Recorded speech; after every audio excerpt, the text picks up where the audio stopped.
खरपुड येथील सिडको प्रकल्प गेलेल्या जमिनीला सारखाच भाव देण्यात यावा। खरपुडी सिडको प्रकल्पात जमिनी गेलेल्या शेतकऱ्यांचा जिल्हाधिकारी कार्यालयावर मोर्चा।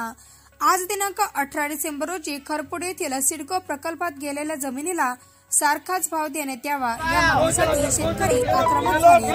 जालना तालुक्यातील खरपुड येथील सिडको प्रकल्पात जमिनी गेलेल्या शेतकऱ्यांनी जालना जिल्हाधिकारी कार्यालयावर मोर्चा काढला आहे।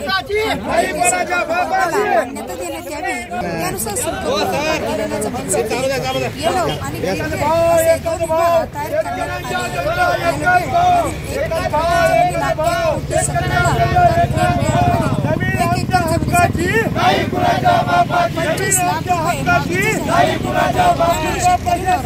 यामुळे अन्य होत ग्रीन आणि येलो या दोन्ही भागातील जमिनींना सारखा भाव द्यावा अशी मागणी शेतकऱ्यांनी केली आहे।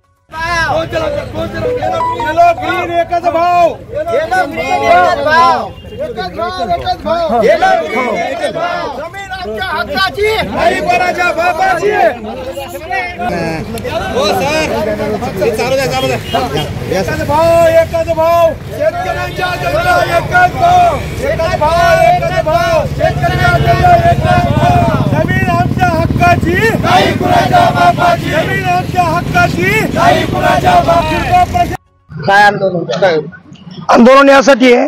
हा सिडको प्रकल्प गेली 10 वर्ष रखडलेला होता आणि ऐन टोकू तो खरपुडीच्या मुळावर आणला आणि शासनाला जे दर काल पेपरमध्ये आले पाहायला मिळाले, ओरिजिनल जे शेतकरी मूळचे कष्ट करणारे आम्ही या शेतकऱ्यांना याच्यामध्ये आणि ज्या व्यापाऱ्यांनी 4 वर्षापूर्वी जमीन घेतल्या त्यांच्यात मोबदल्यामध्ये जमीन आसमानची अंतर आहे।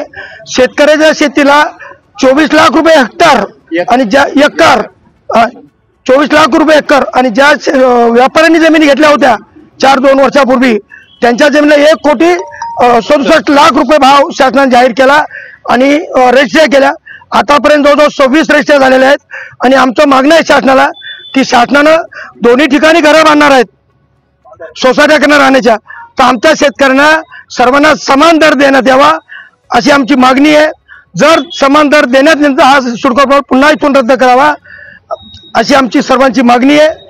याच्याबरोबर आमच्या शेतामध्ये शेततळे आहेत, विहिरी आहेत, झाडं झुडपं आहेत, गाईचे गोठे आहेत, बकऱ्याचे गोठे आहेत, गोडाऊन आहेत, शेततळे आहेत, बोर आहेत, या सर्वांचा मोबदला शासनानं आता चालू बाजार भावाप्रमाणे दिला पाहिजे अशी आमची सर्व शेतकऱ्यांची मागणी आहे।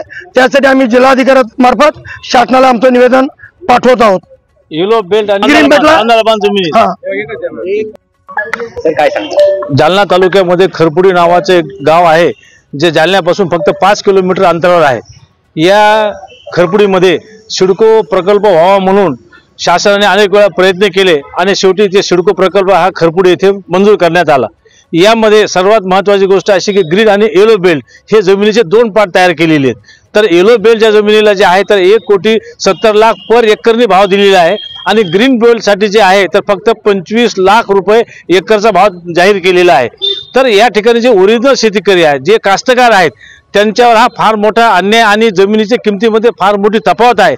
अशा परिस्थितीमध्ये 25 लाख रुपये एकरनी कुठेही जमीन भेटत नाही, आणि अशा परिस्थितीमध्ये हे शासनाने ह्या सिडकोने 25 लाखाचा दर जो काढलेला आहे तो अत्यंत चुकीचा दर झालेला आहे या ठिकाणी। म्हणून सर्व शेतकरी, ओरिजिनल शेतकरी सर्व नाराज आहे आणि येलो बेल्ट आणि ग्रीन बेल्ट ह्या दोन्ही जमिनी लगत जमिनी आहेत।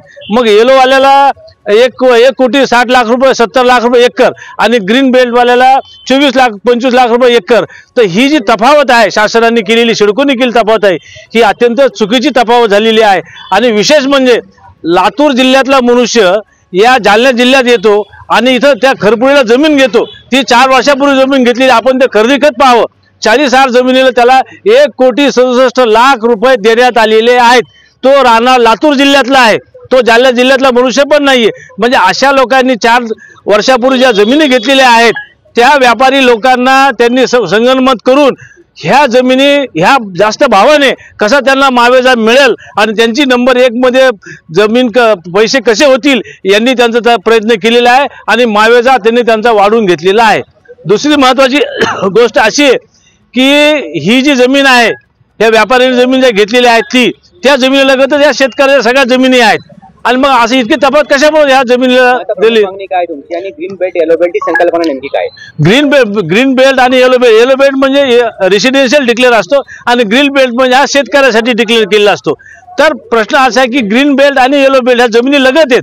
मग जमीन ग्रीन बेल्ट घेऊन सुद्धा ते तुम्ही घरच बांधणार आणि येलो बेल्ट मध्ये सुद्धा तुम्ही घरच बांधणार. मग अशी तफावत कशामुळं? हा आमचा महत्वाचा मुद्दा आहे. म्हणून ग्रीन बेल्ट मध्ये जे शेतकरी आहेत त्याची जी संख्या असणार आहे का म्हणजे की व्यापारी लोक आहेत त्यामध्ये शेतकरी आणि व्यापारी यांची संख्या काय आहे? व्यापारी जे आहेत तर एक 15 ते 20 व्यापारी आहेत, परंतु बाकी सगळे शेतकरी आहेत या प्रकल्पामध्ये. सगळी जमीन संपादन करीत आहेत. 2 हेक्टर 247 हेक्टर जमीन संपादन करीत आहेत. 247 हेक्टर. तर त्या 247 हेक्टर मध्ये ही कमी जमीन ही व्यापाऱ्यांची आहे आणि जास्त जमीन ही शेतकऱ्यांची आहे. आता तुमची प्रमुख मागणी काय आहे? प्रमुख म्हणजे ज्या व्यापाऱ्यांना ज्या भावाने पेमेंट दिलं त्याच भावाने आमच्या शेतकऱ्याला पेमेंट द्यावं ही आमची प्रमुख मागणी आहे. काय नाव त्याचं? सुरेश अंबासाहेब कुलकर्णी, जमीन गट नंबर 97 चे मालक.